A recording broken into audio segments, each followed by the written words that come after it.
Hello, welcome to the Fresher Take podcast. I'm Alex. And I'm Tori. And today we're going to be outlining the topic of coming to university in a COVID-19 environment. And basically what we're going to be talking about in this episode is the nature of feeling anxiety during COVID-19 and how this will undoubtedly be heightened for many students returning to university, but especially those of you who will be coming to university for the first time. This podcast is intended to ease any anxiety students may be feeling by explaining the university's COVID protocols, support systems, as well as sharing advice to help combat your anxiety as a whole. And now Tori is going to go on to talk about anxiety in general. Take it away, Tori. So one thing that we need to remember about anxiety is that it's completely natural to feel it at some point in our lives. Everyone experiences it at some point. Some may experience it more than others, but there's always something that can be done to help ease anxiety. And when you move off to university, having to move away is obviously one of the most daunting feelings that you can feel. It's the first time you're away from home. For most students, you have to undertake new structures of studies, which are already overwhelming. And it's something that we really understand entirely because, 3-4 years into our studies now, but with the pandemic environment on top of it, there is an extra pressure. So without a doubt, everyone will be feeling stressed about the situation, and you're not alone in how you're feeling. We are here to show you how you can alleviate your anxiety and reveal how much support there is for you and every other student out there at the University of Lincoln. So now Alex is going to talk about the university's preventative measures against COVID. Thanks. And when it comes to preventative measures, there are a lot. Just researching this stuff eased my anxiety quite a bit. So here we go. So when it comes to safety on campus, the university is being incredibly considerate of the climate that we are still in and are prioritising safety. If you go to www.lincoln.ac.uk/home/coronavirus, then it will give you all the information you need, but I am going to give you a short summary here.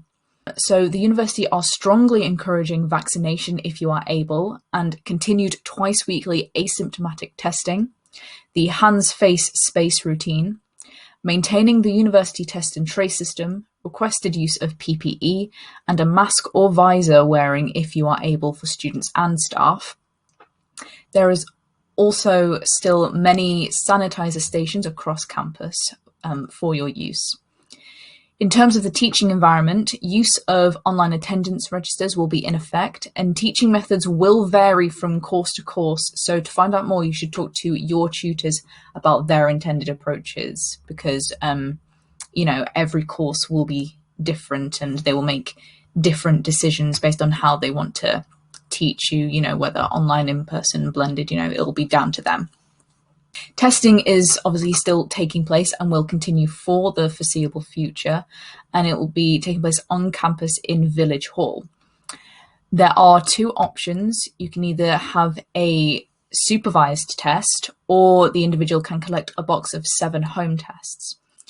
Prior to returning to the university, students have been asked to undertake 2 COVID tests, and if they are negative, then they should continue to test twice weekly. Each test being done 3 to 4 days apart, ideally, to ensure that they are identified as asymptomatic if they test positive.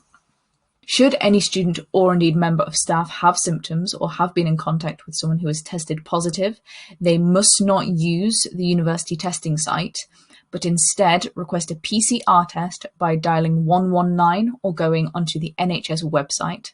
There is also a portal page for students and staff to use that has more information, and you can find this by going to testandtrace.blogs.lincoln.ac.uk. And now I'm going to hand over back to Tori, who's going to explain the services of student life and student wellbeing. So at our university, we obviously have a lot of people and networks put in place to support students while they're not just during term, but also over the summer and just while they're as a student at university. So if you were to go to the website, studentservices.lincoln.ac.uk, It goes into full detail about everything that is offered by the Student Wellbeing Centre, as well as student support regarding life at uni, health and wellbeing, academic support, respect, and also misconduct and harassment support. You can contact them directly through a form on the website with any specific inquiry you may have. And regarding student life, the website studentlife.lincoln.ac.uk gives you all the information you might need for living your life as a student, with information on starting, studying, leaving uni, along with up-to-date news about events and COVID-19. So there are loads of information out there that you can go to if you're feeling uncertain about anything, whether that's COVID-related or just any feelings of uncertainty that you're feeling at university, or if you just need advice. It's written by a lot of students as well, so they're going through similar experiences that you are too. Recent articles on the site include Preparing for University by Sonali Daba and Best of What to Bring to Uni and What to Leave Behind by Jessica Louise. You can also find Student Life on all of our social medias with the username at UOL Student Life, as well as the Student Life app, which you can download from your app store. Make sure that you search Uni of Lincoln Student Life and you'll be able to find it there, and it'll keep you up to date with relevant student information, as well as giving you activities that can help you with your personal well-being. And now Alex is going to talk about the measures that can help you combat your personal anxiety that you may be feeling while you're at university. Thank you. And just as a little disclaimer before I go through these, obviously everyone experiences anxiety differently. And, we've compiled this selection of suggestions to try and give as many broad choices as possible, because of course one thing might work for one person, but of course might not work for another person. So we've tried to create a list of things that could hopefully cater to the widest amount of people possible. So first of all, we think it would be useful, if you're feeling anxious, to try and have a think of what specifically it is that is causing you to feel anxious. And if you're able to identify these causes, then writing everything down in a finite list so that it's out of your head and something tangible can be quite helpful, because this way it will make it a lot easier for you to tackle each source rather than having everything inside your head as an overwhelming mass of problems. And then also physically, you can go down that list, address each thing one at a time, and honestly, crossing each thing off your list can be very therapeutic. Even at the end, like if you've done it on a piece of paper, you can safely, have to disclaim safely, burn the piece of paper. That can also be very therapeutic. An example of something that you may be anxious about is, especially if you're coming to uni for the first time, is loneliness, because perhaps, when you're in first year, for instance, generally most people coming to uni from elsewhere will be put into student accommodation with people they do not know. And maybe you and your roommates don't have a lot in common, which is very common and, happens all the time.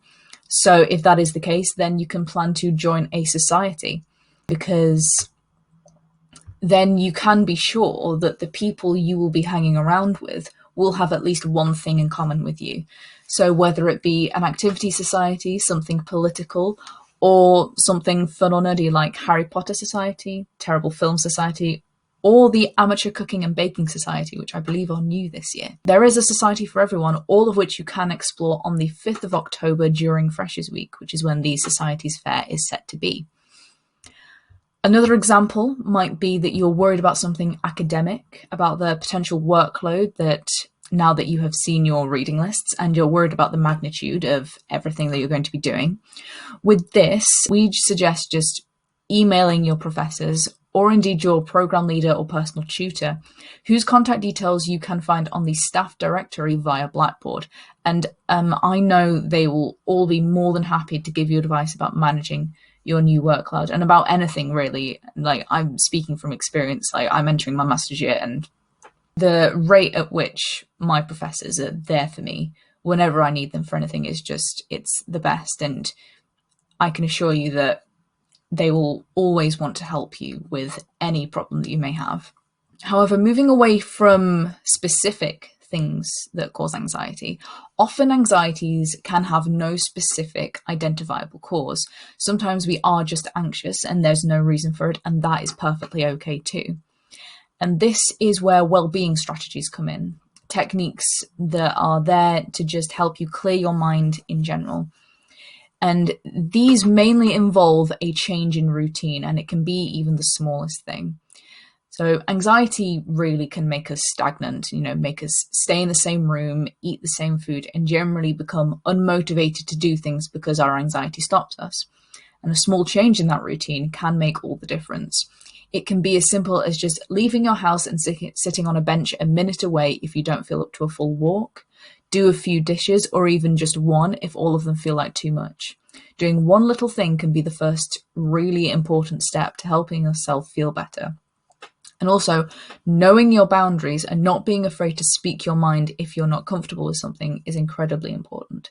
This can honestly apply to anything from not wanting to go out to places where there are going to be lots of people, to even, wearing your mask, still wearing your mask in shops, even though it's not the law. It's just really a case of standing up for what you know is your comfort zone and sticking to that, because that is seriously a strong method of self-care. Now we're going to go into an activity between the two of us hosts that Tori is going to start with. So we're going to give each other a hypothetical situation, something that would cause us to feel anxiety, particularly within a COVID-related situation. We're just going to describe the steps that we would take that is going to decrease our anxiety if we were in that situation. So, Alex, my hypothetical situation for you is, what would you do if you found out you were contacted by the university saying that a member in your class had tested positive for coronavirus, and they told you to self-isolate?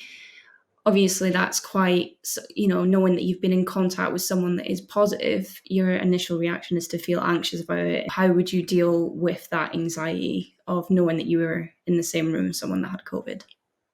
Yeah, that would make me feel really seriously anxious, because personally, not knowingly, I've not actually been in contact with anyone who's had COVID. I did have I'm going to go into a little anecdote first.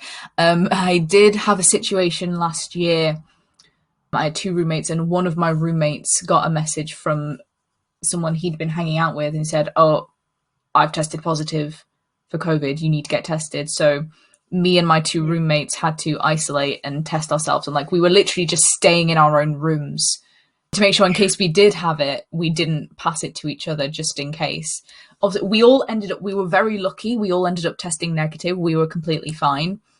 But that was an incredibly anxious time. But what got us through that, and what I think decreased all of our anxieties, was the fact that we had each other. Even though we were physically distanced in the house, we were communicating with each other constantly. We made little jokes about things, like we would text each other whenever one of us was going to go downstairs and use the bathroom, as a warning sign sort of thing. And we tried to make light of the situation. So I feel like what I would do if I'd found out that it happened in the academic way, I would obviously take every precaution to self-isolate, get a PCR test for myself, isolate in my room. If I have any roommates that I'm currently living with, I would let them know so that they know to distance from me and also get themselves tested. And if I know I'd been in contact with anyone else, physically, for example, if I know that the person who tested positive for COVID was in my class on a Wednesday and it was now Friday, anyone I had been in contact with on the Wednesday, the Thursday, and the Friday, I would immediately contact to, just out of common sense, to let them know to also get tested and keep safe. Because I know, when you're anxious, it can be difficult to have that kind of forethought, but it can be really important, not only for other people, but it can be a weight off your shoulders to know that you've tried to minimize the potential damage elsewhere. Yeah. And I would basically try and make sure I've got comforts at the ready for myself while I'm waiting for a test result. So make sure I've got all my Netflix sorted, make sure I've got some comfort foods. Maybe if I've got a friend who's living elsewhere, I might message them and ask them to buy me some food and like drop it outside my flat door for me, safely, and then obviously pay them for it and stuff, just to make sure that I have the things around me that if I am forced to self-isolate, I have the inside things that will keep me calm, basically. And that's what I do in that situation. I'm just going to rehydrate for a moment. You definitely need all of your comforts when you're anxious. Like, that's one thing. Like, even I find, like, just, like you said, making sure you have Netflix ready to go, binging, even if you're having to rewatch one of your favorite TV series, like, that's one of the best things you can do, personally, for me as well. So if you were trying to, like, distract yourself, absolutely pull up your favorite TV series and rewatch that right from the beginning. In terms of my situation for you, imagine that, so you're in a flat, for instance, and you've got roommates, and, we're in a COVID environment, but, restrictions have been lifted, people are going out, people are going to clubs, to pubs, and your roommates are, getting ready to go out there, going to a club, and they're going to a club, and they keep saying to you that you should come with them. And they are, insistent that, maybe you haven't been out at all, even since the restrictions have lifted, because you're wanting to keep yourself safe. But they are, haranguing you and, in fact, peer pressuring you to come out with them. What would your response be to that? Personally, I mean, I am not the kind of person that says no easily. If someone wants to go and do something or they need something, I find it really difficult to say no, because I feel guilt and I feel like I'm going to let someone down. But if that was something I felt really uncomfortable about, going out, especially into a club where you're kind of going to be in very, very close distance with loads of other people, my biggest thing would be to actually just walk away. And I know that sounds, I don't know, maybe everyone's thinking back to when they're younger and their parents would say, oh, walk away from the bullies, just walk away. But it's actually something that I've learned growing up. Like, anything, if there was an argument or if there was something that made me upset, something that made me anxious, I walk away, because I don't want to, reveal all of my emotions, whether that's crying, whether that's having a panic attack or anything like that. I walk away from it. And if I were in a flat, then obviously I would have my own room. So I would just walk into my room and maybe just stay in there for a little bit. And if they kept continuing to peer pressure, then I would just have to say, no, I have something else I need to do tonight, because at the end of the day, your health is what matters. And if you don't feel comfortable going out in a COVID environment, or your anxieties, that's making you even more anxious, and that your anxiety would then kind of be overwhelming when you went out, then you kind of have to make sure that you put yourself first. You always should make sure that you put yourself first. And yeah, it's not worth going out and having a panic attack in a club and having to, try and get yourself home and things. So I think it's important to I would think of the things that's going to cause me stress in the next half an hour if I went out. So yeah, just having to walk away from these people and telling them no. And even if you have to say something that you've got to work on something for university, or maybe you want to make a call back home because that person's making you feel, a bit anxious about having to go out and do something. So you can say that you need to phone one of your friends back home or something like that, just to get yourself out of that situation. And then perhaps at a later date, I would then take that person aside, or several people aside if it was more than one person, and say, look, I really didn't appreciate that, and I'm going to explain to you why I was a bit uncomfortable about going out, and then try and make them understand a bit more. Because obviously if someone's wanting to go out, then they probably were just thinking about that in the moment. That's all they were really concerned about, having you there with them on that night out. Whereas if a couple of days later you guys are sat having breakfast at the dinner table, I just said breakfast at the dinner table, you know what I mean? Then they're more likely to understand, because they're not just thinking about, okay, let's go out. And then hopefully that would maybe resolve the situation from happening again. If you said no to going out, and they kind of would maybe understand a bit more. So that's what I would do in that situation. I think that's great. And especially because, especially now, it's the fact that the opportunity is there for people to go out, that it's even more intense. Like, certain people feel like they need to go out now because they don't know how long potentially the opportunity will last. So it makes sense that people may in fact be more pressuring. But, you saying, just walking away from the situation, sticking to your guns and then addressing it later, I think is great, because a lot of people, I feel like, don't address it and don't try to make the other person acknowledge that, hey, you've made me anxious and I need to explain to you why I felt this way, because then it helps the other person to learn, hopefully not to, address you or press you like that again, because, it's easy to just leave it and not talk about it. But I think bringing it up with them afterwards is a very good move. And I think that even having that conversation can be quite a difficult thing, especially if you're an anxious person. Some people don't have, the confidence to say to someone, look, this is how it made me feel. So, that might have to be a whole other different podcast topic. But yeah, having that conversation with someone can sometimes be really difficult, which, I know from my own experience, I still struggle with speaking to people, but it definitely, it nips it in the bud if you catch it early.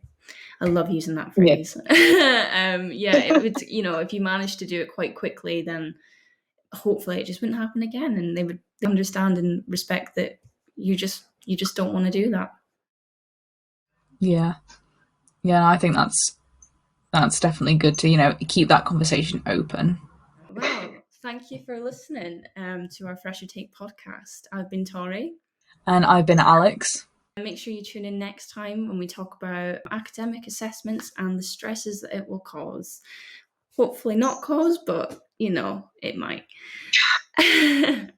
Make sure to check out our socials at UOL Student Life for our digital content on how to support you at university. Like I said before, it's written by other students as well. You can get any advice on anything that you may be feeling unsure about. Thank you for joining us, and we will see you next time.